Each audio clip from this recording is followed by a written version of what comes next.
I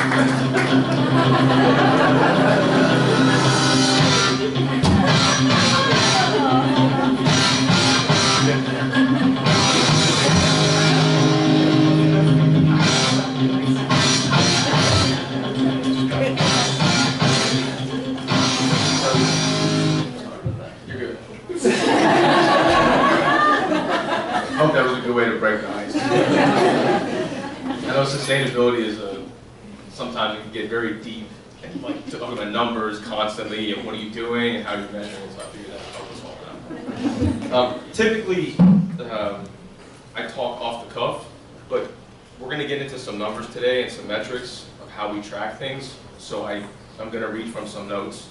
So don't take it that I don't enjoy looking out into the audience all the time.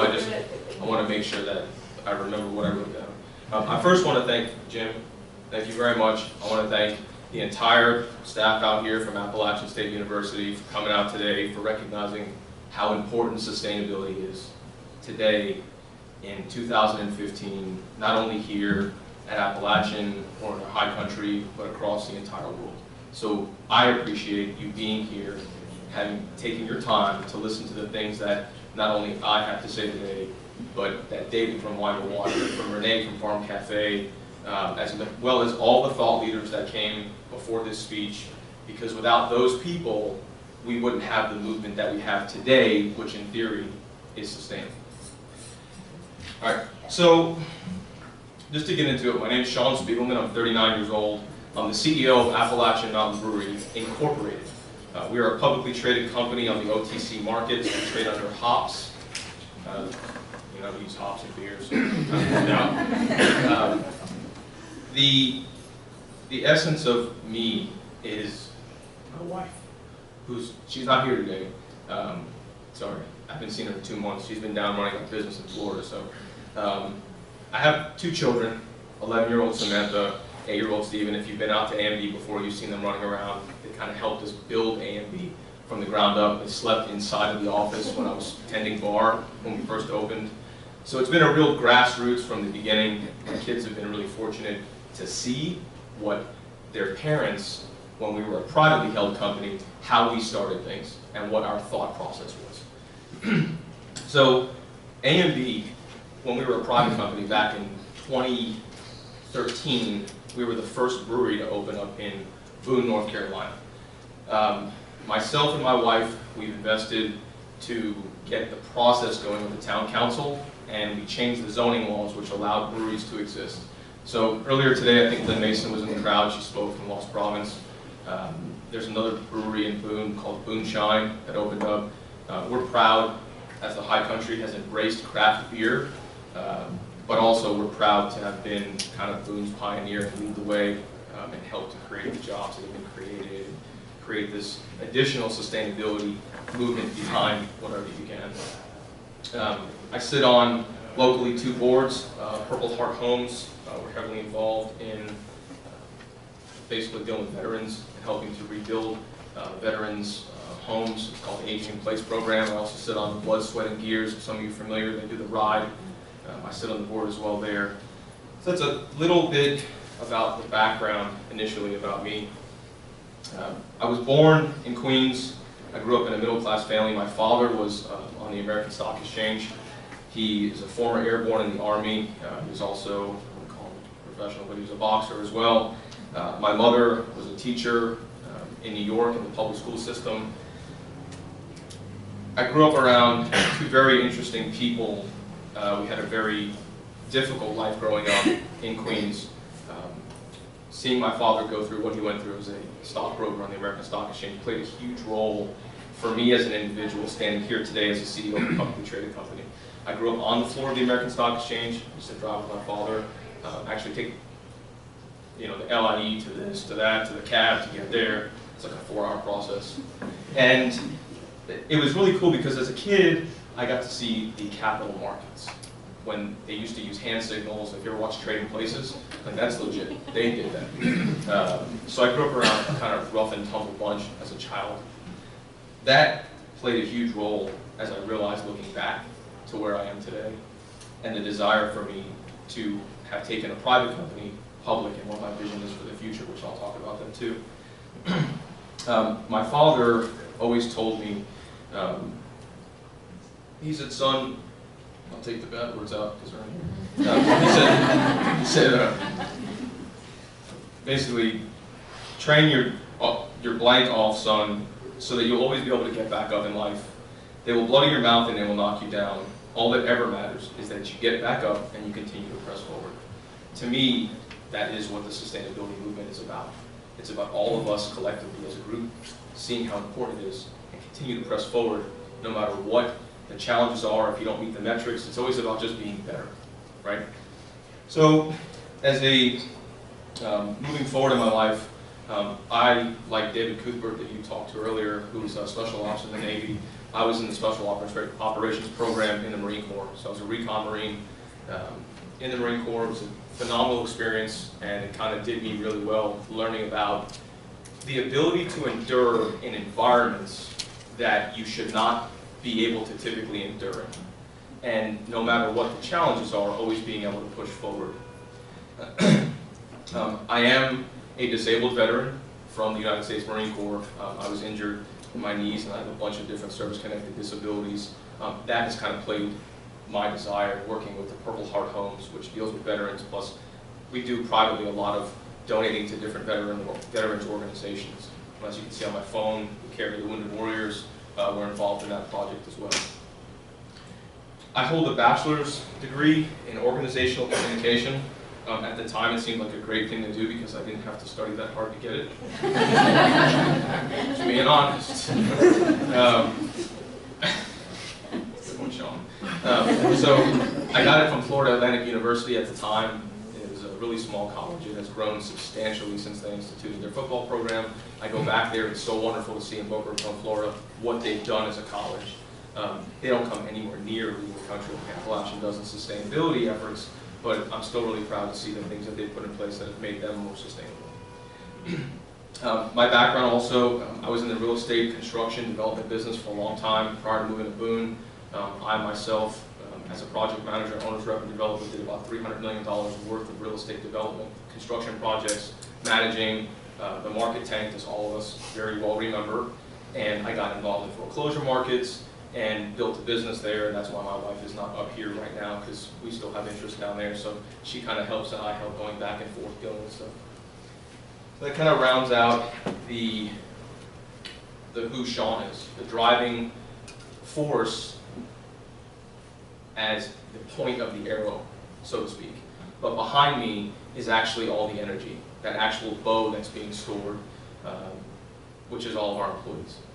Every person that touches anything that we do at Appalachian is the reason why I continue to have the energy every day to get up and make the sacrifices and push and make the things happen that we're doing. So you say, okay, Sean, now about the sustainability, what's the deal?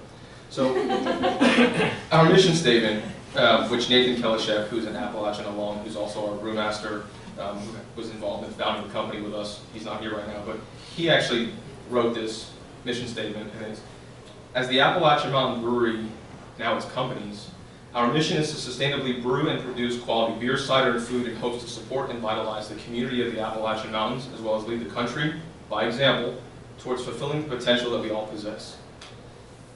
Our founding principles, separate of that mission, have become community, sustainability, and philanthropy. It's on everything that we do. It's on the back of my shirt. It's on pretty much you name it. I'm here today to talk about the way it actually works, which is community and philanthropy are tied in one, and sustainability comes after that. Because without the two, we don't believe we would be a sustainable business, and we would not be sitting here today in front of you. So, in 2014, I went up to Boston and I competed in what's called the Startup Brewery Challenge, hosted by Brewbound. They're like the internet leader of communication in the craft beer industry. They tell you what's going on constantly, report on everything. I went up there, it was a national call out to people to apply. It was a big application process. They notified me that I was one of, they had 10 slots, they only chose 9. So I got in the car, I drove up there, it was like 15 hours, filled the back of my car with beer, and I put all of these bottles, which were the first Revolution bottles. It's the project that we did with Blood, Sweat, and Gears, where we give all the money back to BSG, and it helps to fund things that BSG does. So I went up there with the beer, it's kind of like this, on the other side of the stage, there's a panel here, and the bottom line to it was, showing you have 3 minutes to present your entire business. That was a very difficult one for me. And they sampled the beer at the same time that we did this. So they go, they sample the beer, I do the presentation, they ask you questions, and they don't tell you anything. They're like, okay, you're done. And the mic actually shuts off in 3 minutes, so you're gonna go talk, and it's like...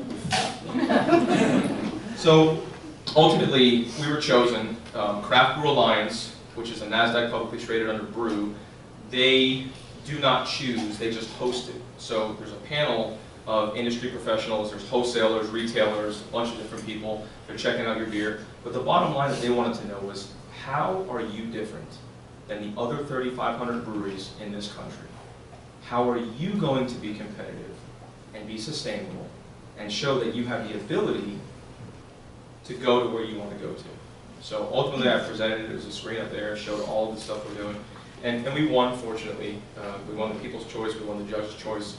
And at the end of that, I said to Andy Thomas, who's the CEO, I said, look, we won the ability to go out there and brew in Portland, and it was a 10-barrel batch of beer, and we have a 10-barrel system. And I won't use the words that I said to him either, because they're not appropriate, but I was not completely interested in that. I was interested in a larger partnership of how I could partner my small, publicly traded company with a large, publicly traded company, and how I could share resources, drive shareholder growth, drive the value of what I feel Appalachian could bring to craft brew, and then what craft brew could do for Appalachian. So, long time going back and forth. Eventually we formed a strategic partnership, it was announced, and it was basically about that. It wasn't an equity swap or anything like that. It was just, hey, let's work together and let's try to find a way to do this so that everybody can win and we can be stronger companies. They're an extremely sustainable company. It's really interesting. I'm going to get into that part of it as I drop down. Basically, if you don't know about A&B, we're located on 163 Boone Creek Drive. We are about 4,000 square feet or 5,000 square feet collectively. We are on the confluence of, I guess, Hodges and Boone Creek on Boone Creek Drive. And we have spent a tremendous time rebuilding that area of town. It was an area that had like 8-foot tall weeds around the project. It was an old welding shop, and it was an awesome place that my wife and I saw our vision could be affected, and that we could do the greatest good for our community here. We always want to succeed and grow, but we didn't have kind of like in the mindset, it wasn't like, hey, we're going to go here, we're going to go to Boone, this is what we're going to do, and do this, this, and this. It's just a vision of, if we could touch people one pint at a time with a product that does have enough gross margin in it that we can give back to the people that give to us, that we have something that would be sustainable, regardless of the solar panels that we have on our roof, regardless of the fact that we reclaim our water, regardless of the fact that we refurbished all of Hodges Creek, all of Boone Creek, we replanted all natural plants out there, regardless that we haven't painted our ceilings, and when we have painted, it's with low VOC paints, that everything is CFL. We've used, I mean, if you've been there, you see like the pallet wood that's in there. You know, so we repurposed all of the furniture that was being used for the welding shop to build our bar, which we've since redone at this point. But we used everything that we had and just beat it up as much as we could before we had to go and buy more, right? So that's the basis of when you go to Appalachian Mountain Brewery, you know, all the water that you see that comes off of our roof, it sheds into the rain gardens that are around the brewery. You might not notice it because they're grown up, but they have special soils in there and special plants. So all the water that comes off, it actually filters through our system before it hits the creek, which affects the fish, and then everything goes downstream. So we're good stewards for the people that we don't even see, that eventually that water affects them in their aquifers. The next piece is that we made the decision, as some of you know, to open up Appalachian Mountain Cidery. So it's a production facility. It's added a new line to A&B. We offer probably 8 different varieties of cider. We are a certified Appalachian sustainable or agricultural partner in that program. We buy a large portion of our products from local farmers that are apple orchards. Some of them are 3rd and 4th generation old. So we're pretty proud about that. Trying to affect, when we're investing revenue, that people are being affected by it as close to the epicenter where we're located. We've also opened up the food truck. Some of you have been out there.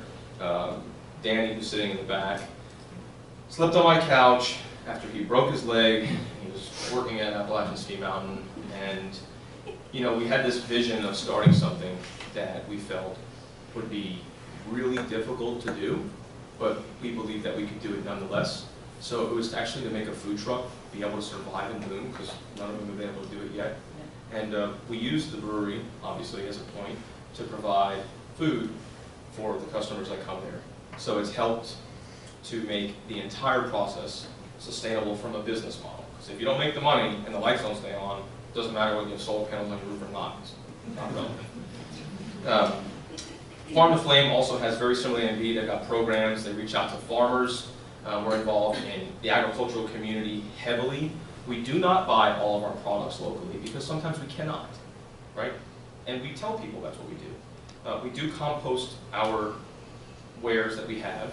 It's like a 50-day life cycle, I believe, and a compost. We also use biodiesel when we don't drive very much. We use biodiesel for the fuel. It's on the food truck. It runs off of our solar panels when the sun is out at A&B. So it's the solar panels are basically helping to offset any additional kind of pressure on the power grid, so to speak. And it's been a really cool process to see how that's grown and how Danny and the rest of my team, but specifically like being up in my house, you know, my wife screaming at me like, it's 1 in the morning, you need to go to bed, what's the deal? So like I look back at that and I'm just like, you know, that's what it takes sometimes in life to get to that place. So we are now 3 wholly owned subsidiaries: Farm to Flame, Appalachian Mountain Cidery, and Appalachian Mountain Brewery, all underneath Appalachian Mountain Brewery Incorporated. I talked about the Craft Brew Alliance relationship and kind of what we're doing and where we're going in the future. So we did an alternating proprietorship, and we also signed a master distribution agreement. It's been out there in the public. Some people were out there saying that Budweiser bought us. It's the furthest thing from the truth, but that's what people do, and that's fine. That's why I'm here, to make sure that the reality is actually presented to you. So we are at max capacity at the brewery, and we need to find a way to be able to brew more. So it was illegal in North Carolina to do an alternating proprietorship. Now the laws have since changed recently, but when we did our deal, the laws weren't like that. So the best opportunity for us was this relationship with them to get more capacity, because they have a huge brewery in Portsmouth, New Hampshire, and we're the ones that get to brew on the system. So we are allowed to maintain complete independence as a company. We manage our brand, we manage our beers, we manage the entire process. All they're there to do is to say, hey, you're used to brewing on a 10-barrel system, this is a 100-barrel system.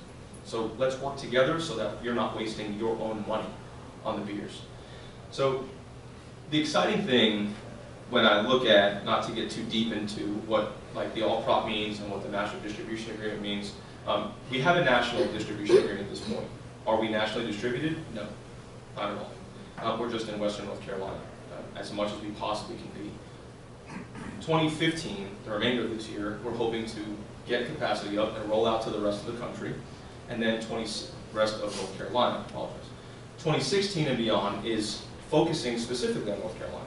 How do we invest first here in Boone, and then grow from here outwards? Because if we invest outside and not here, we have an issue, right? We have a gap. It's not a sustainable process for us to grow our brand. So some of the benefits, when we're talking about sustainability, is at CBA's facility in Portsmouth, they offset, I know Kim was talking about they made a different decision, but CBA offsets all of its power with wind energy credits. They've installed the first on the coast of New Hampshire electric car recharging station, and they just started a new project where they're doing the same thing like New Belgium does to capture biogas to use it back to the brewery. They've got tons of accolades and certifications for being one of the leading breweries in the world in terms of energy reduction and sustainability. They do a sustainability report, which is pretty awesome. It's kind of really close to the one that we did here in 2014. We worked with Tammy, because Walsniks, we worked with her class and some of the students. Jonathan Stem, he's sitting right there, who's actually one of the people that worked. I think his name was on this still. Yep. It's Graham, by the way. That was the other guy that worked with Graham. So because of me not having the time, I didn't finish this, right? But it's really good. But 2015, we will have the same exact thing that will be completed. So Tammy has kind of been the initial relationship for us starting this process, really helping to be a thought leader in sustainability and accounting and how it all ties together and looking to push it forward. So we really appreciate you. Thank you very much. So just to kind of round it out, like when we get down to okay, Sean, what's the numbers? So here's where we're at. We have a few issues. We have barrels, what we brewed in 2013, 14, and 2015. Okay, and then it's going to compare of what we used: electric, gas, water, the grain that we used, what was the economic benefit to the farmers that we gave the grain to, and then the donations that we've done.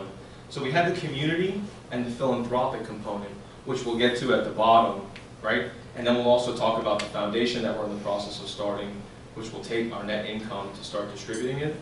And that's where we'll be, right? So 2013, we brewed 580 barrels. 2014, we brewed 890 barrels. And 2015, as of August 1st, we brewed approximately 2,000 barrels. So we're on pace to do about, because we've ramped up, somewhere between 4,000 and 5,000 barrels this year. So we've seen a pretty significant growth curve. Once we get the all-prop online, we're probably going to start seeing, 15,000, 25,000, 35,000, and growth like that, which is exciting because, as I tell you, how we're going to use that and donate an actual economic value per barrel produced out of Portsmouth back into the We Can So You Can Foundation. It's really an awesome thing to see how community and philanthropy and sustainability grow. So 13 over 14 for electric was basically flat. I don't want to get in, it can get really deep into the numbers, so I don't want to get into like kilowatt hours and how that is. But 13 over 14 was flat. In 15, we dropped our kilowatts used per barrel in half because of the massive efficiency that we're now getting inside of the brew house. Because it's still the same facility, you're just not using it as much. This kind of relates all the way down the line. So from 13 to 14, we only increased about 300 barrels, but we've already increased 123% from 2014 to 2015. And our electricity dropped in half. So that for us, in terms of a metric, is a great launch point to move forward. When we look at the reality of what we're spending, just real quick, we have the solar panels on the brewery. It's a 5 kW, which is 20 260 watt panels on top of Appalachian Mountain Brewery, which feeds the food truck and feeds the brewery. We do not get any value back from New River Power and Light. If we don't use it, it feeds back into the system. The economic return it's dismal at best. So our average bill at the brewery, running that whole facility, is about 700 and change per month. Sometimes 800. Now that's like collectively for the year when we extrapolate it out. So the interesting thing is, I tried to figure this out, we also have the cidery, which doesn't have solar panels. It's a different type of facility, similar in terms of its insulation and what we're doing, but our costs there are about 500 a month, and there's not a lot happening over there. So we have this facility that, because of those solar panels, is having a huge economic offset for our company in terms of the amount of money that we're spending, which helps us to be able to donate more money back into the community in a philanthropic way. So to move past the electric, we get to water. Water is the hugest component in beer. So 2013, approximately 233,000 gallons used as a company, not just the brewery, the overall company. 2014, 397,000 gallons. That's a 53% increase of 2013 to 2014. So in barrel usage. So when we moved from 2014 to 2015 and we increased barrelage by 123% so far year to date, we have only increased our water 134,000 gallons. So when I started running the numbers to try to figure out what we're using, we've saved 350,000 gallons of water in the process. And we've scaled 123% because of what we're doing already. Even when we started, we just didn't have efficiency in our business. So what does that mean, Sean? Well, 4 gallons of water per gallon of beer produced in an industry that 7.5 is the standard. One of the leaders in the world is Portland Brewery from Craft Brew Alliance, and they're at 3.5. So for A&B to be at that level, at our size, we're pretty proud about it. So we're working hard to improve it, just like the electric piece as well. The gas side of it, it comes really hard because we use a lot of different types of gas, and we have a big difference in the wintertime because we've got to heat the place. It does run on natural gas. I know there's some issues around all that, fracking and stuff, and I understand all that, so we're not perfect. It's not a perfect world. We do what we can, where we can, when it comes to sustainability. The last two components is grain. So we've not put one particle of grain into the landfill system in the high country or anywhere else. We've approximately used 300,000 pounds of grain at the brewery so far. Collectively, 13, 14, and 15. That's about 6,000 bags of grain at 50 pounds per bag. It usually runs for a farmer, not for the brewery, but for a farmer, because we try to figure out what is the economic value, what are we doing? A farmer pays about $6 to $12, and we're talking about GMO, corn-fed, bottom of the wrong quality. So we're going to kind of use that, right? The offset that we have given back to the farmers is between $50,000 and $75,000 that they have not had to spend out of their pocket, that they've been able to drive back into their family's income and drive back into their farms, which gives you more food, it makes their farms more sustainable, right? And so on and so forth. I was talking with Jeremy, who's our controller. We brought him on. He's an Appalachian grad as well. And one of the concerns we have is that, so we did this big offset, but it also affects the people that used to sell the grain to the farmer. So we're working really hard now to figure out how do we regenerate that process for that small business. It's a big challenge. It's kind of like Sustainability 2.0. And I'm up for the challenge, but it's not an easy one to figure out how do you do that. So sustainability is good, but it also has consequences sometimes. So that's our grain piece. That's overall the entire brewing process of what we're doing as a company. To get down to the most exciting thing, in 2013, we lost $115,000 as a company. In 2014, we lost $197,000 as a company, and you're probably like, why are you in business? In 2015, what's really cool is we've actually been profitable so far by about $110,000 through the second quarter. So you say, well, Sean, what does that mean? Well, we had in 2013, losing money, we donated approximately $10,000 back into the local high country nonprofits such as Wine the Water, National Committee for the New River, Watauga Arts Council, Blue Ridge Conservancy, Appalachian Voices, Boone Community Network, Habitat for Humanity, Hospitality House, the Farm Cafe, Quiet Givers, Farmer Veteran Coalition, Boone Area Cyclists, High Country Local First, just to name a few. That was in 2013. When we get into 2014, when we lost $196,000, we gave back approximately $21,000. No, we gave approximately $21,000 back with our BSG project, and we donated to those people plus more. So then we get into 2015, and we're finally making a profit. So we're giving money back when we're losing it, because sustainability and community and philanthropy were the cornerstone of our business. So we didn't try to figure out how do we do it. We just said, hey, you got to do it. Okay, let's not figure out when we're making money. Let's just build it into our business model from day one. So in 2015 so far, we've given back approximately $11,000, which was 10% of our net income. We reported it on our public filings. It's available on OTC markets. And our plans right now for the rest of the year, we should be at probably at about $35,000 by the time that we're done. Now, if we do $350,000 in profit, that would be phenomenal. We would be really excited about that. But if we don't, it's not relevant, because we're going to continue doing what we're doing. Will we always give back 10%? I don't know. It's a benchmark for us that we try every day to attain. So going forward and wrapping up, my piece, our hope going forward with the alternative proprietorship and the distribution agreement is that we will be able to continue to drive shareholder growth, drive shareholder value. We hope to see that we will grow our revs, not by 100%, but probably by 200 or 300% per year. Okay, as we roll out our distribution network and we continue to provide high quality, great tasting beers like we do in Boone, but we do it to more people. So what does that mean? Well, it means we're hoping that in 2016 we have a goal of $50,000. In 2017 we're looking for $75,000.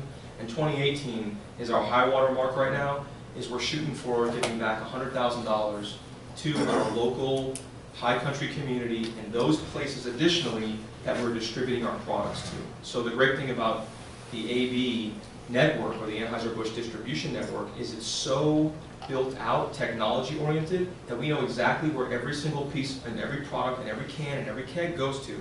So we can reach out to Greensboro, Winston, we can reach out to Wilmington, we can reach out to all the corners, find the right partners, and drive money as a community and philanthropic-based business into those communities. Which, at the end of the day, seeing the numbers, understanding the story, we feel that's what sets us apart as a sustainable, small business, and we're hoping that we will be a sustainable, large business one day. So to close it up, I appreciate every one of you coming out here. Thanks for taking the time. I know I'm kind of had a lot to go through, but we wanted to take the opportunity to kind of get it out there to everybody that's here. I know you're all interested in sustainability. Your students are definitely interested in sustainability. If you're interested in working with Appalachian Brewery, please, we're an open door.